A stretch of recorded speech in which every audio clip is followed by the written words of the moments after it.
خاور نعیم Hashmi official YouTube channel پر آپ کو خوش آمدید۔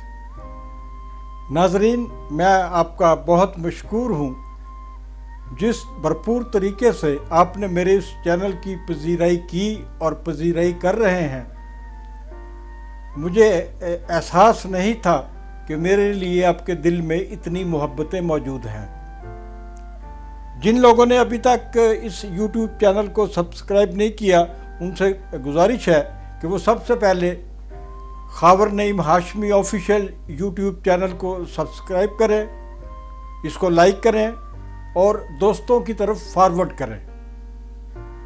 دوستو، میں آپ کو روزانہ کوئی کہانی نہیں سناتا، میں کوئی قصہ نہیں سناتا، میں آپ کو جو واقعات سناتا ہوں یہ سچائیاں ہیں، معاشرے کی وہ سچائیاں جو میری زندگی میں میرے سامنے آئیں۔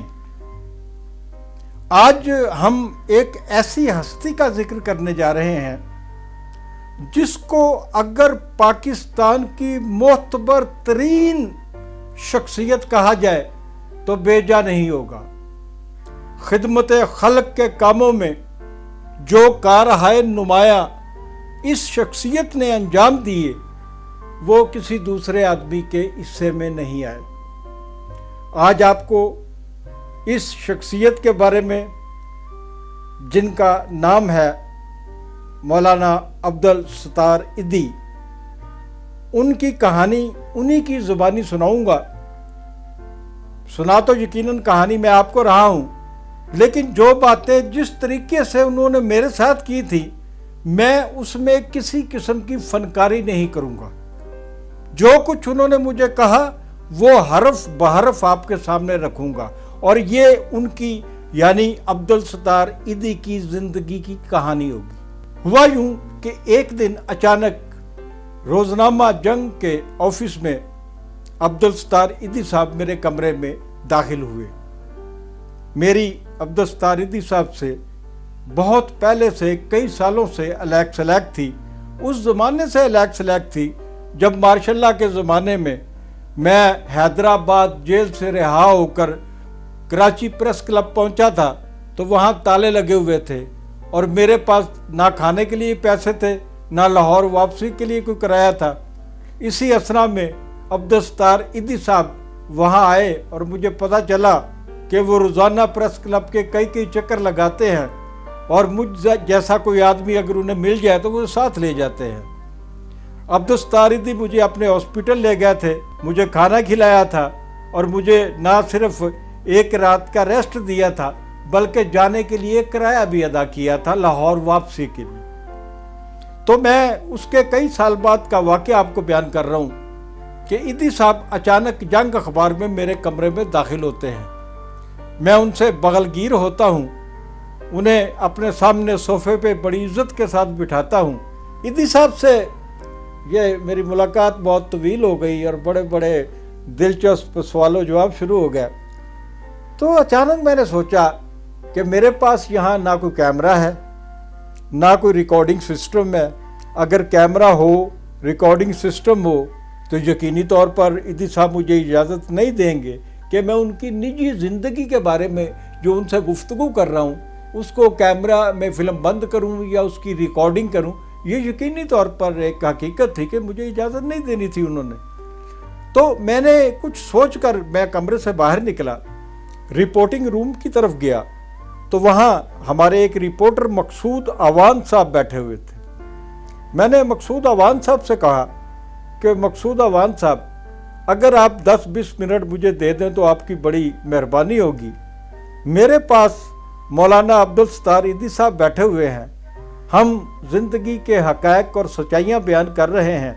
یہ سچائیاں اتنی گہری سچائیاں ہیں کہ اگر میں کل کسی کو سامنے بیان کروں گا کہ عبدالستار ایدھی کی زندگی کے کچھ گوشے، کچھ واقعات ایسے میرے پاس ہیں، لوگ شاید اعتبار نہ کریں اور مجھے آپ کی گواہی کی ضرورت پڑ جائے۔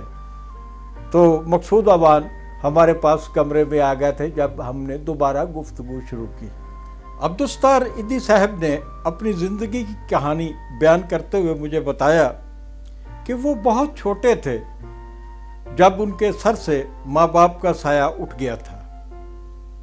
وہ کئی دن بھوکے رہتے، کئی مہینے ایک ہی میلا کچیلا اور پھٹا ہوا لباس پہنے رہتے فقیروں کی طرح، اور ادھر ادھر گھومتے رہتے، اور روٹی کی تلاش جو ہے وہ سب سے بڑا ان کا مسئلہ ہوتا تھا کہ روٹی کیسے کھائی جائے، کہاں سے کھائی جائے۔ اس کے لیے وہ محلے کے لوگوں کے گھر میں چلے جاتے تو لوگ ترس کھا کے اس بچے کو، ایدھی صاحب کو کھانا وانا کھلا دیتے۔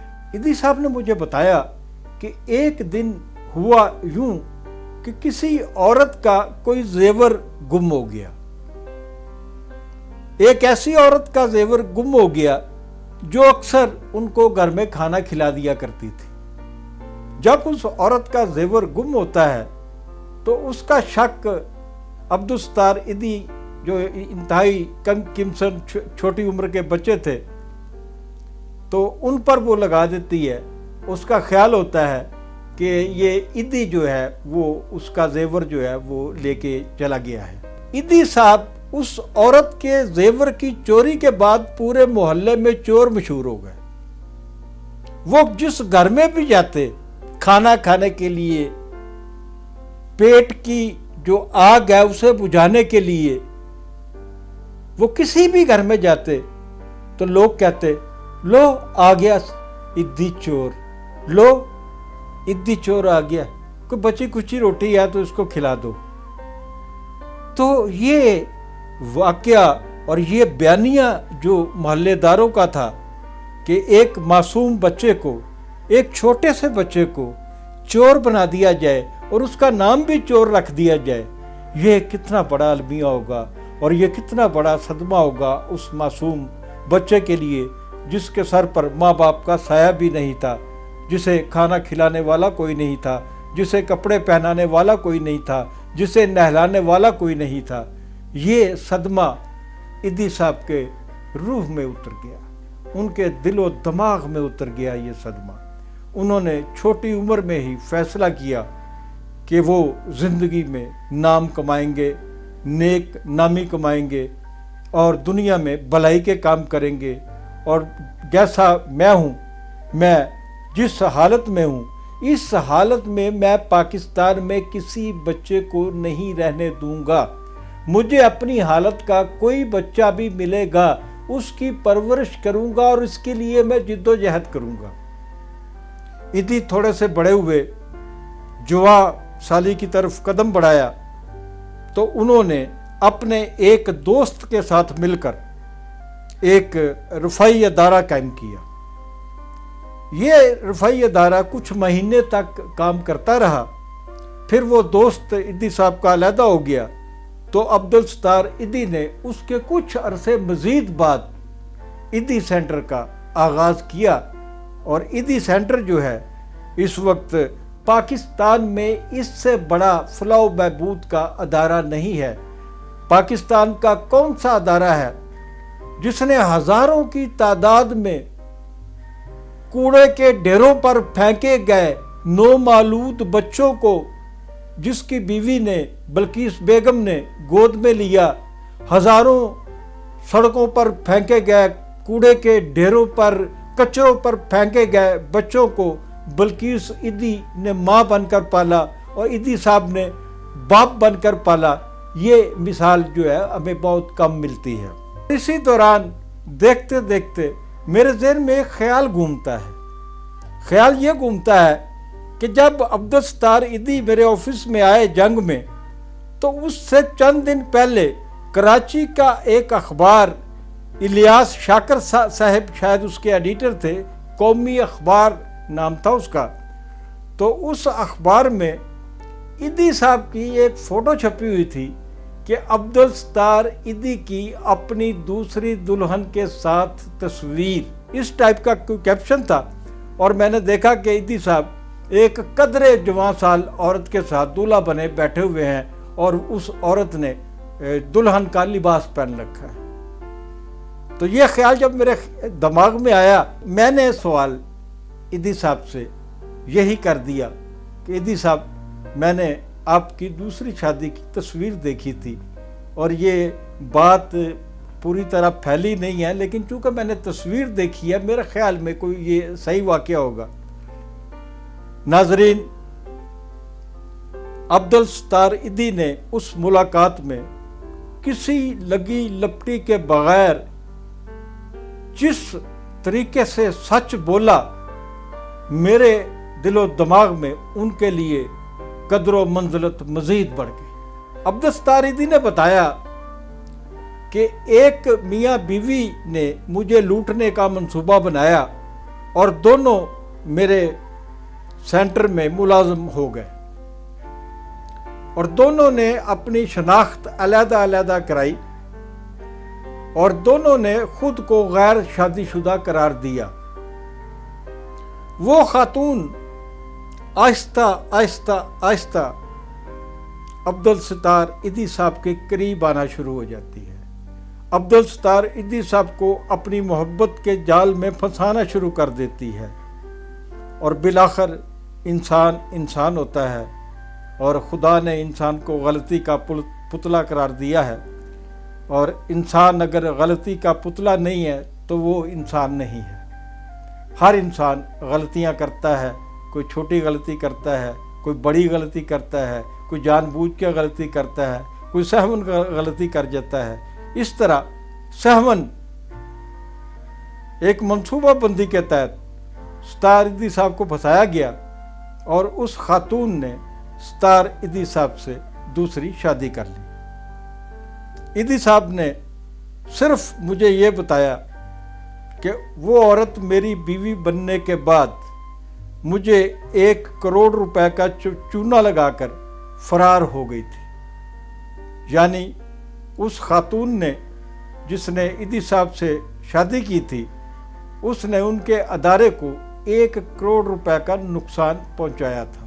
اسی ملاقات کے دوران، اس ملاقات کو میں انٹرویو نہیں کہوں گا، یہ ہماری ایک سرسری ملاقات تھی، اور یہ کوئی کسی قسم کا انٹرویو نہیں تھا، ہم محض گفتگو کر رہے تھے، میں اور ایدھی صاحب۔ میں نے ایدھی صاحب سے کہا، ایدھی صاحب میری معلومات کے مطابق پوری دنیا سے آپ کو بہت بڑی مقدار میں، بہت بڑی تعداد میں چندہ ملتا ہے آپ کے ادارے کو، امریکہ ہو، برطانیہ ہو، کینیڈا ہو یا دوسرے غیر ممالک ہوں، وہ وہاں سے بہت امیر امیر لوگ اور مزید عالمی رفائی ادارے بھی آپ کے اس ادارے کی مدد کرتے ہیں، اور اس پیسے کو آپ اپنی ذات پر خرچ نہیں کرتے۔ آپ ایک بوریا نشین آدمی ہیں، آپ زمین پر بیٹھ کر 2 روٹیاں کھاتے ہیں دال کے ساتھ۔ آپ کی بیوی کا بھی یہی حال ہے، آپ کی بیوی بھی انتہائی سادہ اور شریف النفس اور انسانوں سے محبت کرنے والی عورت ہیں، اور آپ کے پاس اتنا پیسہ ہے۔ میں سمجھتا ہوں کہ پاکستان کی تقدیر کوئی حکمران بدلے نہ بدلے، آپ چاہیں تو پاکستان کی تقدیر بدل سکتے ہیں۔ ایدھی صاحب نے کہا کہ اس کام کے لیے بڑے ایک گروپ کی ضرورت ہوتی ہے، بہت سارے لوگوں کی ضرورت ہوتی ہے، اور بہت سارے لوگ شامل ہو کر اس قسم کے منصوبے شروع کر سکتے ہیں، کیونکہ میں نے انہیں کہا کہ آپ ایک ایک قصبے کو سنوارنا شروع کریں، چھوٹے شہروں کو سنوارنا شروع کریں، گاؤں ایک ایک لیں، اس کو سنوارنا شروع کریں، آہستہ آہستہ آہستہ اس ملک کی تقدیر بدلنا شروع ہو جائے گی۔ تو ایدھی صاحب جو ہے انہوں نے کہا کہ میرے پاس لوگ نہیں ہیں، تو میں نے کہا آپ لوگوں کو اکٹھا کریں۔ ایدھی صاحب نے کہا مجھے لوگوں پر اعتماد نہیں ہے۔ میں نے کہا آپ اپنے رشتہ داروں کا، اپنے عزیز و اقارب کا ایک گروپ بنا لیں، ان کی ڈیوٹی لگائیں جو آپ کے ساتھ مل کر کام کریں۔ انہوں نے کہا مجھے یہاں کسی پر بھی اعتماد نہیں ہے۔